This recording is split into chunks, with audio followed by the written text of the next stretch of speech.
Alfredo must go! Alfredo must go! Protesters pounce on a local politician over his Facebook posts attacking Muslims and minorities. His colleagues say they are powerless to stop him. And he says the Constitution is on his side. Time to let it rip on the panel tonight. Miriam Ufel, 2006 graduate of Roseville High School in Wayne State, soon to get her MBA from Walsh College. Along with Dawood Wallet, a Navy veteran, executive director of the Michigan chapter of the Council on American Islamic Relations. Pharaoh X, ultra-conservative weekday host of 1600 AM Wham Radio, a man who calls himself the defender of American culture. But once you get tired of Theron, you can switch the dial to Karen Dumas, the consultant and media mogul, who has her own show weekdays on 9:10 AM. And of course, you can find anchor reporter Charlie Langton here at Fox 2 almost 24 hours a day, 7 days a week. He never stops working. All right, let's get right to these postings. And Miriam, I know that you have seen some of what Alfredo Francesconi has written. He's the vice president of the Roseville School Board. Some of his recent postings include these words, quote, "No, I'm not going to kill the gays, make slavery legal, and take away women's rights. I am not a Muslim." Right. When you read them, what went through your mind? Absolutely ridiculous. I mean, I'm a graduate of Roseville schools, and I'm a Muslim. I have cousins who are still within the school district who are Muslim, and to be the vice president of the school board and make these type of outlandish statements and share these type of posts from, you know, illegitimate sources. It's what type of message is he sending? What type of, you know, what is he trying to say about the city of Roseville? This is not the Roseville that I remember. Well, you did protest this week, and you tried to get him to either resign or to be dismissed, but it didn't work. No, it didn't. And it's unfortunate, but my efforts aren't over. The fact that the board hides behind the fact that they don't have any sort of code of ethics or code of conduct to force him out, and that they hide behind the fact that he's an elected official, just because he has the ability and he has the free speech doesn't make it morally correct for him to do this. He has young children that are looking up to him. He was on the stage when he handed me my diploma. I am a Muslim. He is constantly on the stage when he is handing out awards throughout the Roseville Community School District. He is sending a message to the kids within the school that this is okay, and it's not okay. And well, this is not the first time. This guy has written stuff like this and posted stuff like this before. Well, he either has a profound lack of judgment or he's a bigot. In 2013, he pulled a post after apologizing, claiming it was a mistake, where he showed the Confederate flag and making statements towards Muslims. Then he made a juvenile one that he shared in 2015, talking about Muslims and having sex with animals as so-called Islamic goat herders. Then that was taken down. Supposedly that wasn't offensive. Now he's doing this. So this man has positional power, and no one is against his freedom of speech, First Amendment rights, but at the same time, he has a position in school. He is a leader in the community, right? So then, like, what type of message does this send? Was this then okay for teachers? Or what about if students begin to post this stuff outside of school hours and tag on Muslim students or black students? He also made some anti-black ones too, relating to Black Lives Matter. So this is the fundamental problem. It's not about what he can say, it's what he should say. Being a role model in a school district, is this the type of behavior that we want pattern, this crude, irresponsible, uncivilized behavior? Theron, I'm not so sure it's different from what you say on your radio show every day, but shouldn't public officials be held to a higher standard? He's poking me, man. He's poking me. Now, let's go back before we get too far off. The statement you just read, what that man was referencing, whether you like it or not, is what it's like in about 99.9% straight up Islamic-dominated countries where they have Sharia, and you can snicker, you can laugh, but it's true. If you go to Egypt, you go to Pakistan. Pakistan's had a female president, by the way. We haven't had one yet. You can be enslaved. You can be, if you're gay, you be hung or thrown off of a building. You don't make lies about it. So this is Islam 101/Sharia, but he's saying it in the context in the United States. So I can understand what would be offensive, because most people in this country have not dug deep in, take the deep dive into Sharia. They don't even know what Islamic law is about. But you're sitting with Muslims on the panel right now. Yes, They are not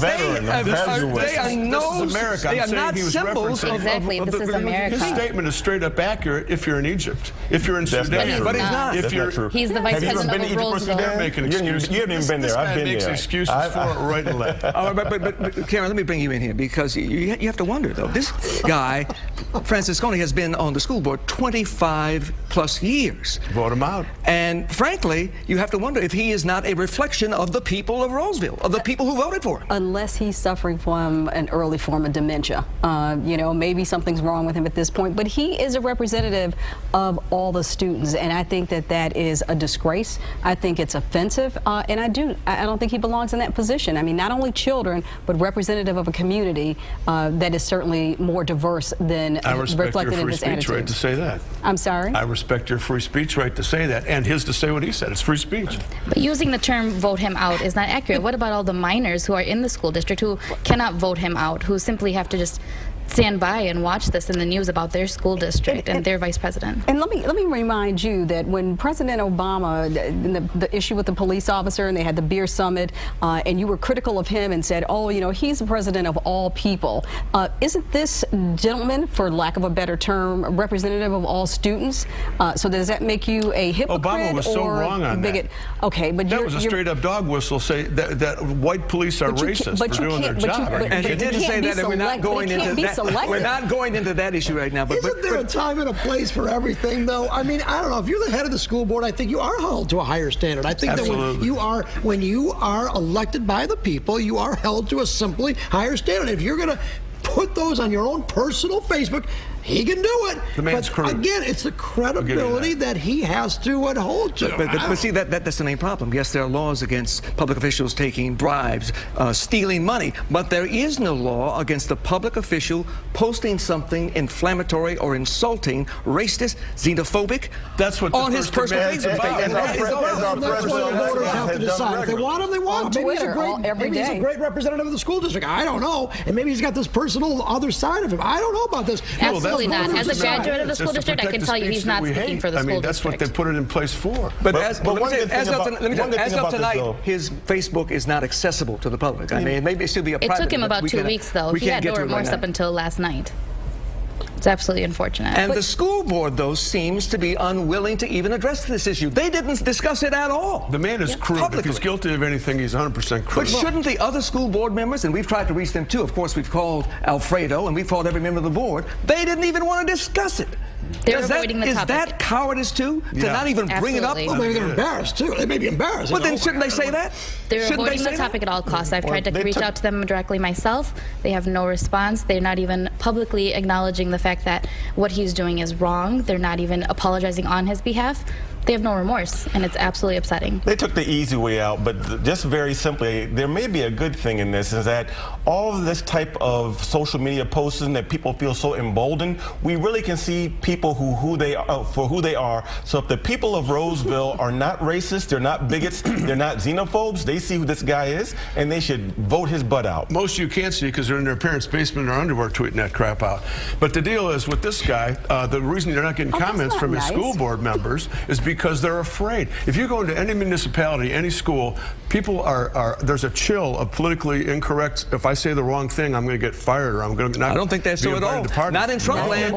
In Trump land, you can say anything you want to about anybody and get elected. You can be president. Where's Trump land, by the way? You live in it right now. This guy's a repeat offender. He's not scared. But that's what we're starting to see. You know, whether intentionally or coincidentally, people are now more comfortable and no longer feeling obligated to be politically correct. That started in 2008, by the way. So they're saying, excuse me, and so they're saying these things that are offensive and that are divisive in a country that we should be building unity, and it's not happening. But look at the panel. I mean, this is a little bit skewed against their own Mr. X here. But maybe there is a good point in this weird context here that we are discussing race relations. We are discussing how people should be with one another and what you can and cannot say on your own personal Facebook page. I realize it's offensive, but look at this. I mean, this panel, other than one, seems to be against this guy. But even that one, I think it's important to bring everybody to the table.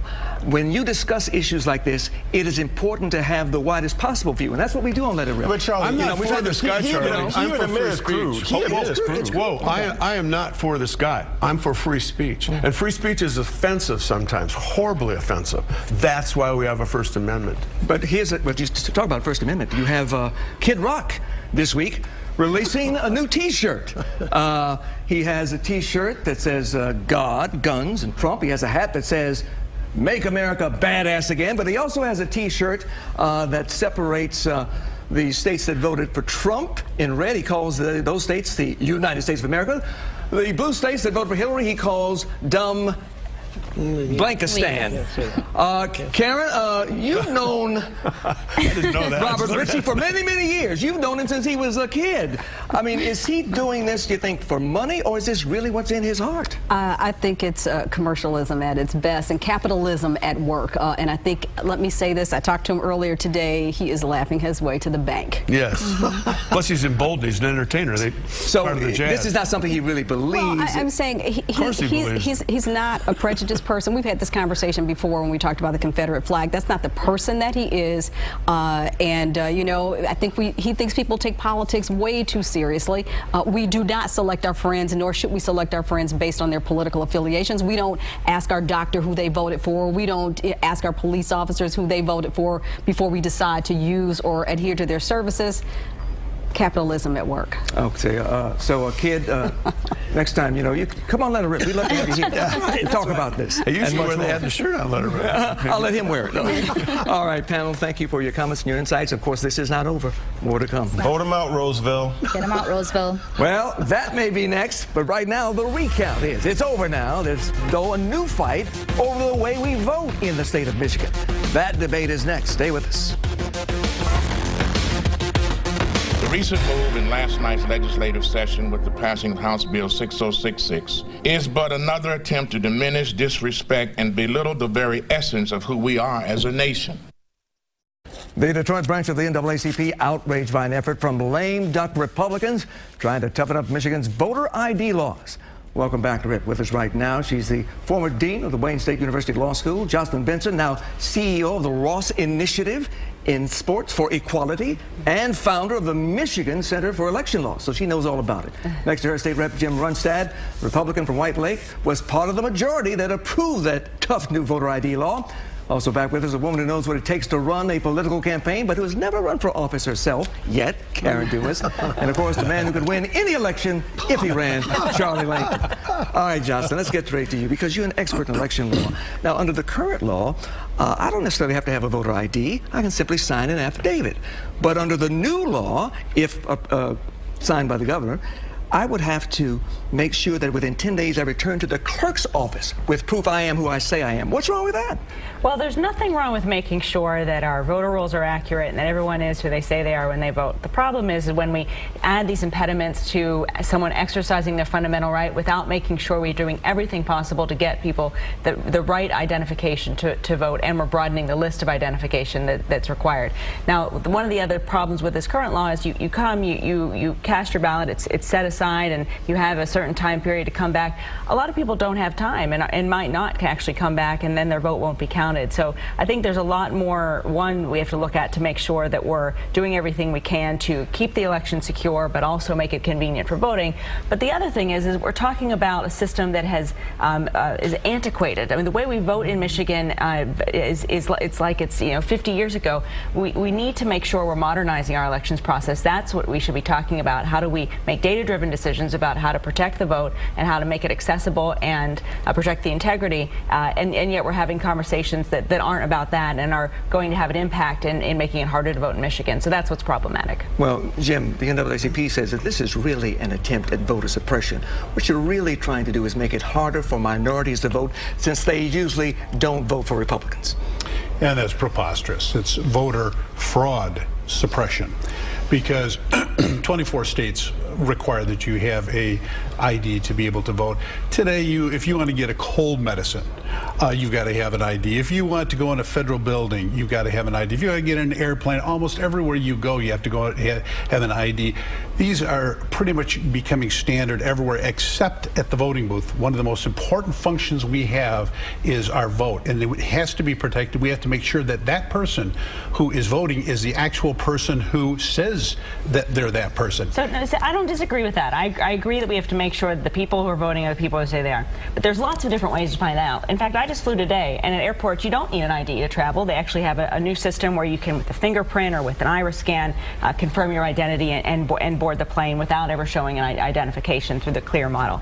And that's one piece. But also there are many ways to identify someone, and the current legislation does not capture all of the identifications. It doesn't allow for the newly announced municipal ID in Detroit to be considered a proper identification. Thank God. This is illegal aliens that write in the newspapers. They said they're giving these to. Thank God they're not allowing that to be the ID for people to vote. You said identification was about making sure that someone is who they say they are, which no, so we're talking about citizenship requirements. That's a whole other discussion, which this legislation isn't about. This legislation is about making sure that people are who they say they are, and so why not make every identification something that validates someone's identity? Because when you're talking about the voter ID in the city of Detroit, the legislature has dealt with so many issues of absolute incompetence in the city of Detroit, and we're going to trust that you, before we got on the show, were telling me the clerk's office, my God, there's problems galore in the clerk's office. So we're going to rely on the city of Detroit and all of the incompetency decade after decade after decade, and this is who we're going to rely on. Wait a minute. That's not what I'm saying. What I'm saying, Jill Stein alleged there was fraud. There was no fraud found. The Republican Party, in an attempt to stop the recount, which they eventually won, but the Republican Party alleged there was no fraud because Donald Trump won. So it seems to me kind of schizophrenic. In one area you say, oh my God, there's so much fraud, but if you win, oh, there's no fraud at all. Meanwhile, there is no big problem with fraud. There is no huge problem with fraud in the state of Michigan. That's not true. We simply don't. Where? You have never. Don't know. Charlie and I were discussing. When has there ever been a Charlie and I were discussing before this the number of, there's 2 representatives with a small number of votes won their elections that went to Lansing. A small number, 18, almost 19,000 provisional ballots were filled out, and no one ever checked them. And I've talked to the Secretary of State and Republicans going back for decades. Why don't you take the thousands of complaints that we as poll watcher challengers get in Detroit and Flint and Pontiac? Why don't you do something about them? Because what they do is into the garbage. They say, well, we don't want to upset anybody. We have proven cases of voter fraud, and they won't the Republican Party won't even turn them in. If you had political correctness. If you had, you should have prosecuted them. Karen, let me bring you in there, because there was a mention of the new city ID law. Now, you've worked in the highest ranks of city offices and city government. Is there large-scale fraud? Is there big concern about this sort of thing? I don't think there's large-scale fraud. As Jocelyn said, I think we need to look at modernize how we vote. At first, everybody was excited in this past election, thinking a lot that turnout was high. What it was a delayed process because it's so antiquated. I mean, they weren't prepared to accommodate those with disabilities. They're still looking it up by hand. I mean, when the counter didn't work, you had to sit there and hold it. So I don't think it's fraud. I do think there are some challenges, and I think the Secretary of State and the clerks ought to be held accountable and take care of that. I don't think that responsibility or that burden falls in the lap of the voter. I'll just say, number one, if we're going to create onerous requirements on voters like identification requirements, the government must make sure that everyone has the ID needed to vote. So I think we're that giving has them to away be free. Now, just say you're indigent and you need a voting ID. We give them to you free. That's part of the bill. Well, I think that you have to be proactive in making sure that people have all the documentation that they need, and there's not a lot of provisions or administrative efforts focused on that. That's not where the discussion is. But the second thing is, we're working with machines that are over a decade old. And when we talk about the problems in our elections, why aren't we talking about that? Why aren't we talking about that? That's why there's 75,000 votes that weren't registered for president. There's machines that were jamming in Detroit and causing significant lines, not just in Detroit but across the state. We do need to modernize our elections process. That's what we should be talking about, and making data-driven decisions about how we do that. I was in Macomb County today. There's a ballot box there that was used in the 50s. And it was flimsy. It was bulky. The tie thing didn't work. Nothing worked. We've got to modernize. But there's a difference, I think, between modernizing the election and then saying voter fraud. I think the clerk in the Tri-County area the last couple of days, I haven't heard one mention of fraud. If all this recount, there are a couple of ballot problems, but no fraud at all. I think you've got to do things, the legislature probably should do things to encourage people to vote, not put restrictions on people to vote. That's what we really want. So if you want to spend the money on improving and modernizing the machinery and the processes in every county in the state of Michigan. That's the best way to spend the money. Make it easier to vote. Efficiency and effectiveness. I mean, I think it'll do both. I support that. Oh, all right, we have agreement. We've got that. Voter ID. So let's talk about online voter registration. Let's talk about allocating money to modernize our voting machines. Let's talk about automatic voter registration in Michigan. I mean, let's talk about that, and let's see the legislature advocate for some of those policies, and let's investigate some of the problems that actually did exist. Jocelyn, you have our vote. No question. All right, you've heard from the panel. Next, it's your turn when Charlie takes the show on the road. Stay with us.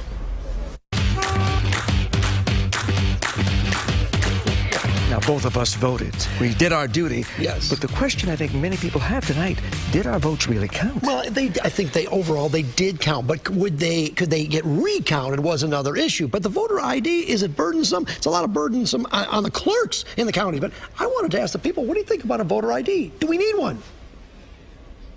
Some people in the legislature want you to present your identification within 10 days or your vote doesn't count. Is that a good idea?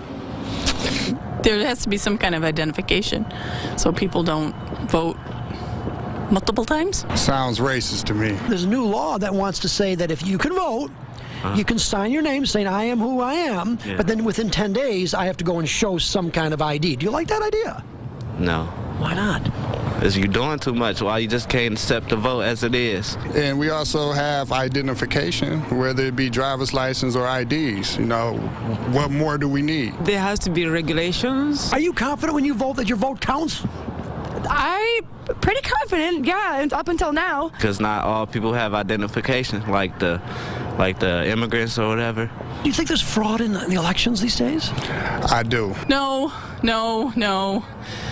Anything is possible. I don't know if there actually is fraud, but the potential is certainly there. How can we stop voter fraud? First, we need responsibility and respect and honesty. Each get 3 minutes? No. Everybody gets 30 seconds. Jim, let's start with you. Are we starting? Yeah. This is a common sense solution to voter fraud. You could have a clerk that has a whole bunch of people that are not on the rolls. They died. She could give that, or he could give that list to a bunch of activists that could come in. They've got the list. They don't have voter ID, and they start giving these names, and they are voting. And this makes sure that the person who is actually voting is that person. So it's a great common sense solution that 24 states have, and now we have it here in Michigan to protect the vote. We've always had identification requirements in Michigan. It's called a signature. It's one of the hardest things to fake. While you could fake an ID, it's harder to fake a signature. So that's the most secure way of protecting the vote. But look, we have to make it easier to vote and harder to cheat in this state, and we need comprehensive reform to modernize our elections. That's what we should be talking about, not just one thing, but where does the data show we need to make the changes?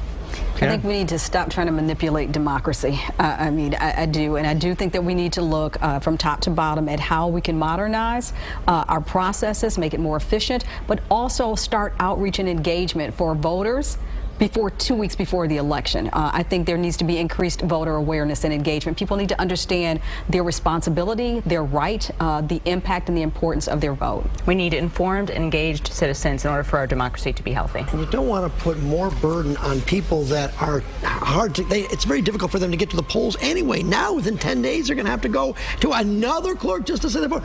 And I know you're going to give away an ID. I just think you want to encourage people to vote one time at the polling place or by absentee and do it and vote. Also, I don't want to put a whole lot of burden on the clerks. Those people, as we're all talking about, have a tough enough job right now anyway. If anything should happen, we should make it easier for the clerks to get the people through the voting, so they don't have to wait hours and hours and hours.